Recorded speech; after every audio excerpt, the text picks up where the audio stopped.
Good to see you again. Thank you for watching.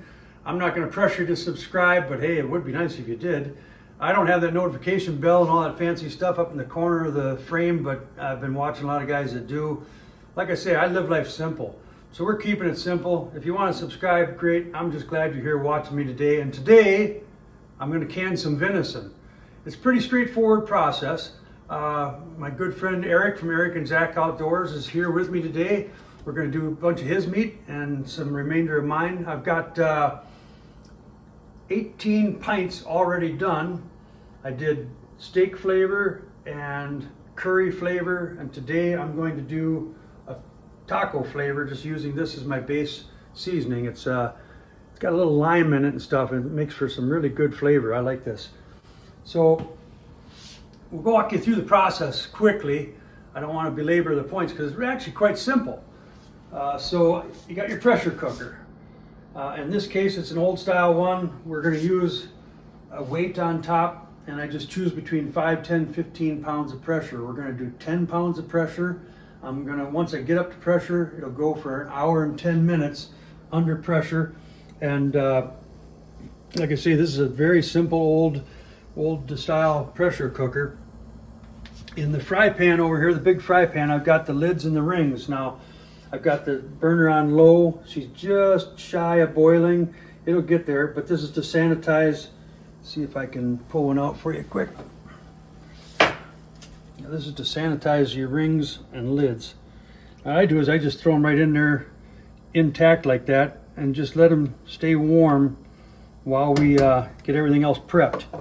So move from that back to the meat, and it's really this simple. You take the meat. I'm going to do pints because it's just me and Mrs. Ranger, and I will take the meat, put her in the jar, and as I go, pack it down. So you can pack it. It's not a loose pack. It's an actual packed meat, and this will cook down quite a bit. You want to leave 1 inch of airspace or head space up on top here. So that's about as full as I'm going to get. That's about 1 inch from the top. Look and make sure I don't have any big voids down below and that sort of thing. So I'll just show you how we do one here quick. Let me rinse. I will put in 1/2 teaspoon of canning salt. So take 1/2 teaspoon of straight salt. And you want canning pickling salt. Don't use iodized. You want canning pickling salt. All right, so 1/2 teaspoon of that. If you're doing a quart, it's going to be 1 teaspoon. Now, I want it to taste like taco meat because I'm going to use it for burritos, tacos, etc. I'm going to put a healthy, in fact, you know what I'm going to do? I'm going to back off and I'm going to go to the full teaspoon because I want it to taste like a nice taco meat for burritos, tacos, enchiladas, whatever you want. There you go. I'm telling you, my friends, it's as simple as that. Now, I will repeat this through as many jars as I've got. The canner holds 9 pints at a crack, 7 quarts. I'll work for another 9 pints out of this. I'm going to do them all taco. Like I said, yesterday I did steak. Now with my steak, I did the 1/2 teaspoon of pickling salt. You always have to do that. But then what I do is I try not to add salt on top of salt. So like, for example, I could have used Montreal steak seasoning for my steak seasoning, but it's got a lot of granular salt in there already. So now I'm going to get a really high sodium thing. And you know, I'm always going, I got high blood pressure anyway, so why jack it up with more sodium? So what I did was I made my own steak seasoning. Then I added the 1/2 teaspoon of pickling salt. Then I added 1/2 teaspoon of onion powder, 1/2 teaspoon of ground thyme, T-H-Y-M-E, thyme, and then 1/2 teaspoon of black pepper, and I put a whole clove, nice big clove of garlic in the bottom of every jar. That is how I set up the steak. For the curry, I did always 1/2 teaspoon of salt. Then I went with a teaspoon of curry because I like a nice strong curry flavor. I did coriander, 1/2 teaspoon of that, 1/2 teaspoon of turmeric, and then just a pinch of red pepper flakes. Mrs. Ranger likes her curry kind of with a zing. I can handle it, but I didn't quite put as much zing in as she'd like. She can add her own zing after the fact. I stayed with a basic zing for the canning process. So that'll all get in there. So when you're cooking this, I mean, this is gonna boil, and really churn in there, and it'll mix it all up really well. So that's how you're laying your groundwork for this all. Now, as we get going, I will take this jar, as I was explaining to Eric, the meat's still chilly. We don't, you know, it's cold. You definitely do not want to do this frozen. That would be an absolute no-no. You have to have your meat thawed. So then I take this, when I'm ready to do my lids and rings on here, I'll move these guys to the side, like such, and I'll set this in there and get it preheating. So that will help start to warm the glass, and not so much the meat, but the glass. What you're trying to avoid is thermal shock. If that jar, that glass is too cold, and you introduce it too quickly to extreme heat, it's going to bust and break and crack and shatter, and you are going to have a big mess in this pressure cooker. So this is important. Just start to gently move toward the pressure cooker, which eventually will make the transition. Now, one other thing, kind of the last step here before we get into the pressure cooker, as you introduce them to this, and I would just start to go boom, boom, boom, boom, and I'd get all, 9 lined up in here pretty quick, and I'd start putting on the jar or the rings and the lids. But before I do, I was packing it full of meat. I don't want any blood or seasoning residue on that rim. So I wipe that down. You see what I got off there? That would have otherwise potentially inhibited a good seal and would give a outside path for bacteria to exchange inside that jar. That's another critical step. When this is nice and clean, then I can put that lid and ring on. And at that point, like I say, I'll just start going 1, 2, 3, 4, 5, 6, 7, 8, 9 into the pressure cooker. So there's not a lot of time between here and there, and then we'll ramp it up. So I'm going to pause here. I'm going to pack 8 more jars, season them up, get it ready, move them over to this stage, and then we'll take that into the pressure cooker and move from there. In the meantime, I'm going to quote those famous chefs on TV, and of course, I'm right there with them. Bon appetit.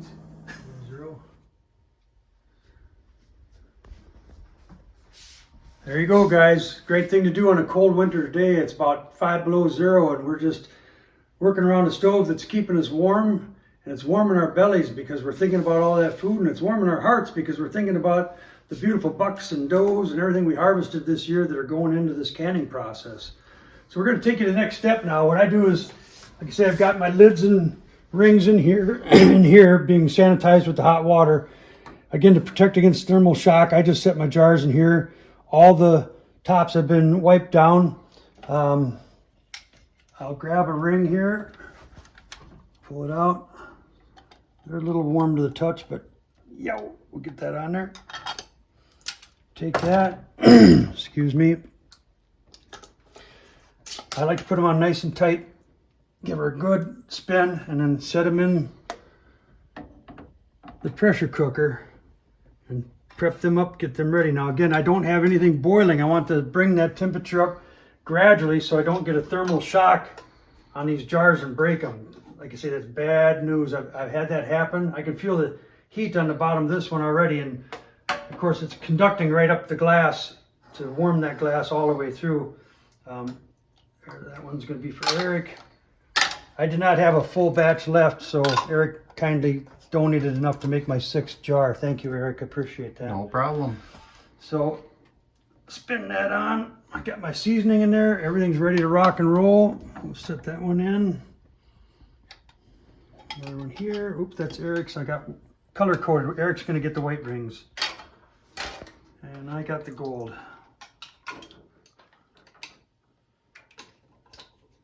Go ahead. Okay, guys, so now we've got this canner packed full of pints. So I got 9 pints in here. This is an old-fashioned kind of a pressure cooker. I like this old girl, though. It's very simple.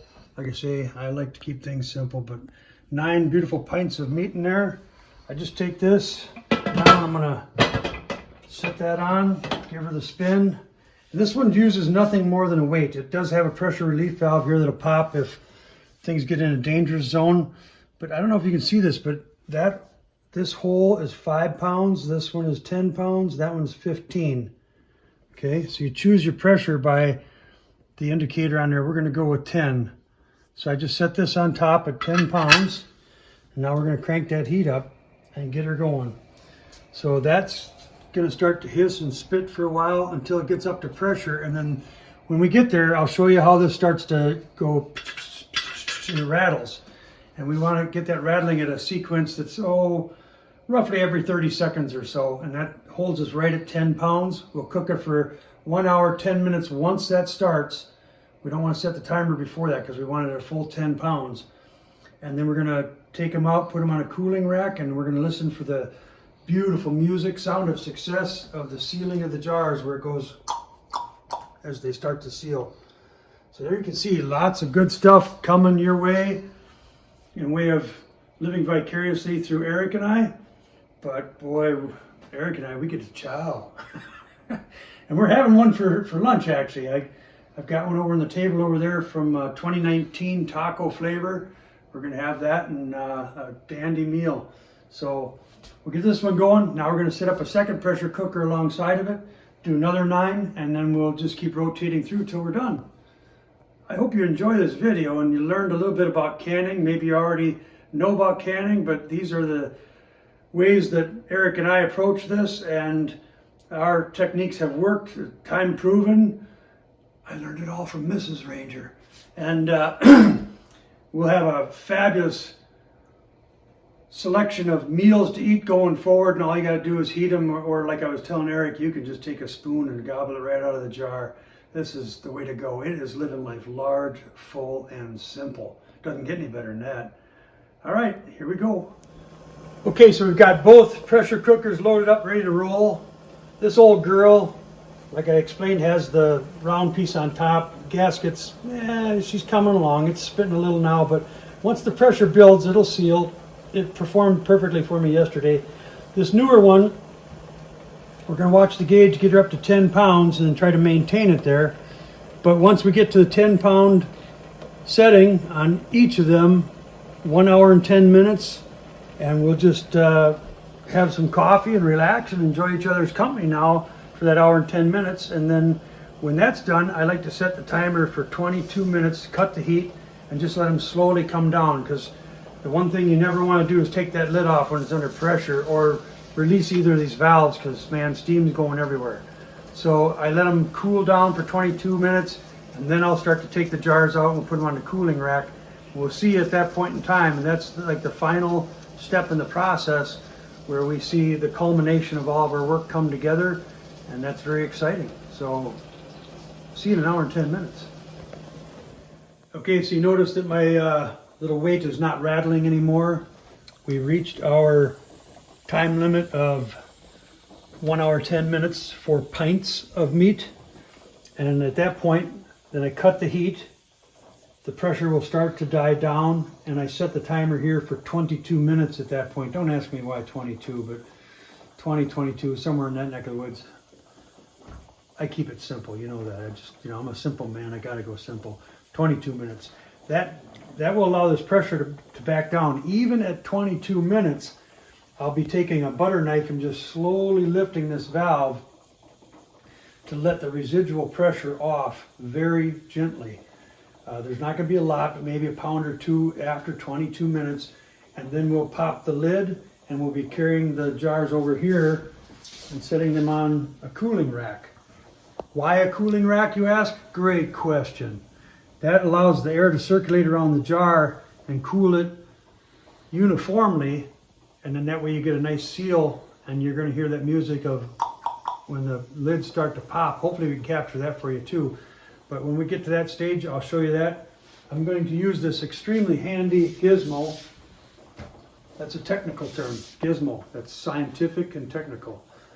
This little apparatus will pick up the jars and keep them nice. You can't touch them otherwise without hot pads, but you can just pick it up by the collar, take it over and set it on a drying rack or a cooling rack, and we'll go from there. So next phase, you're going to see us in this mode, transporting over, and then, like I say, hopefully hearing that beautiful sound of the seals popping, or the vacuum being created in the jar.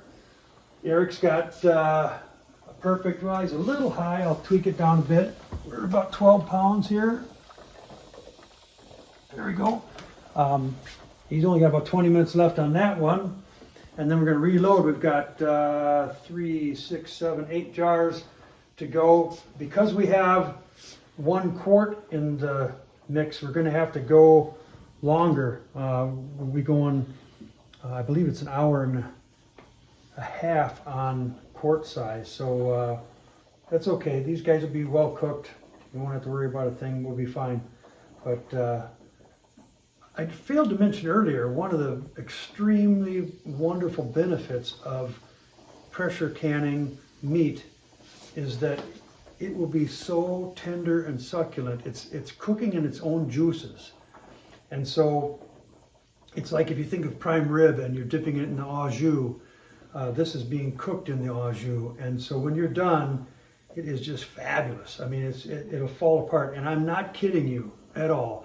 You could take any cut of that deer, including, like the shank on the foreleg or the shank on the back leg or whatever you can think of as the toughest meat in the entire deer. Or in the case of what I got this year, this great big monster buck, probably not the most tender thing in the world as compared to, say, a nice doe. This will make that meat so succulent and tender that you'll be oohing and eyeing with every bite. So that's a huge benefit. Not to mention the preservation process of not having to use freezer space, but having to just use shelf space and having this available. I will also add, and you notice I'm long-winded, right? When my good friend Eric's running the camera, I've got the freedom to make gestures and carry on forever. I hope you don't mind me carrying on. So Mrs. Ranger and I will grab one of these when they're done, or 2 or 3 or whatever. Like when we go camping, man, that's a go-to meal. Rice, noodles, potatoes, or even straight up. So there's 4 options for you right there for how to approach this. But we'll go out, you can warm this up over a campfire or a jet boil in no time flat, and you've got yourself one of the most fabulous meals, high protein and tasty, start to finish, just like that.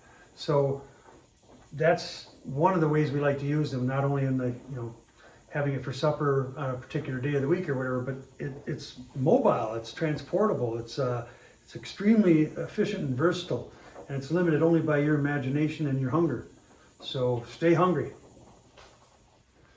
Okay, so we're coming into the final steps of the process. So like I said, with my old timer here, all I have is this weight on top. You don't want to get your hand anywhere near it because steam burns terribly. So I'm going to let the pressure off.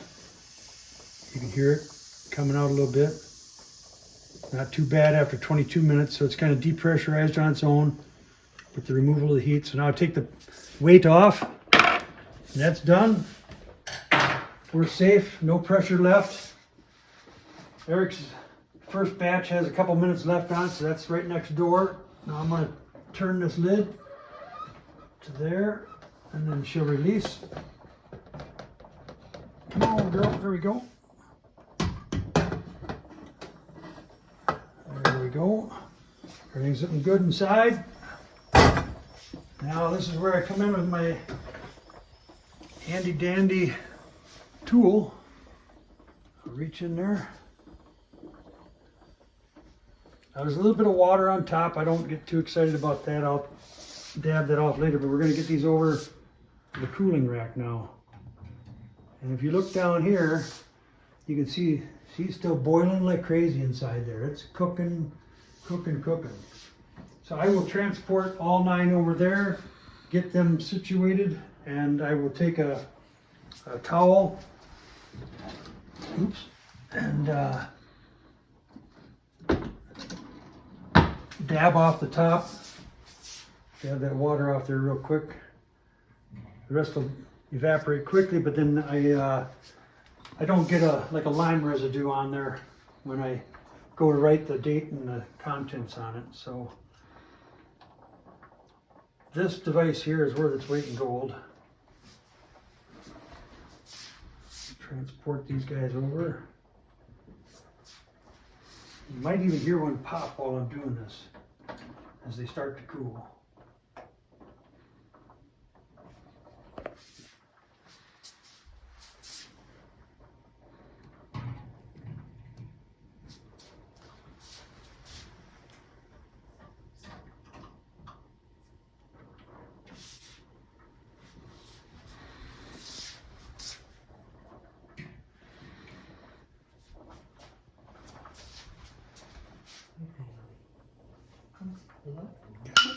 That's the sound you want to hear right there.